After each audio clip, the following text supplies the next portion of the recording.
తిరుమల పరకామణి చోరీ కేసులో టీటీడీ మాజీ చైర్మన్ భూమన కరుణాకర్ రెడ్డిని సిఐడి అధికారులు అరగంట పాటు ప్రశ్నించారు.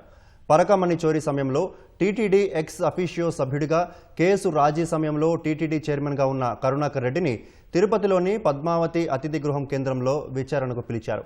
విచారణ అనంతరం భూమన మీడియా ప్రశ్నలకు పొంతన లేకుండా వింత సమాధానాలిచ్చారు.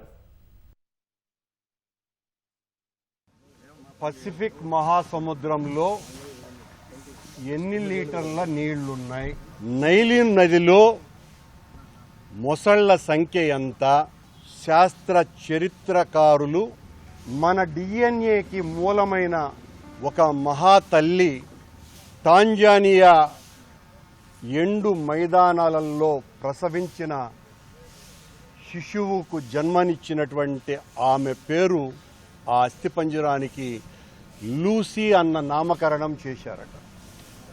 లూసీ వాళ్ళమ్మ పేరు ఏమి అని అడిగితే 1500 సంవత్సరాలుగా వెంకటేశ్వర స్వామిని దర్శించుకొని తలనీలాలిచ్చినటువంటి వాళ్ళు ఎంతమంది, నిన్న తిరుపతిలో కురిసిన వాన చినుకులు ఎన్ని అని అడిగితే నేను ఏమి సమాధానం చెప్పగలను? ఈ పరకామణి కేసులో నాకు అంతే సంబంధం ఉంది.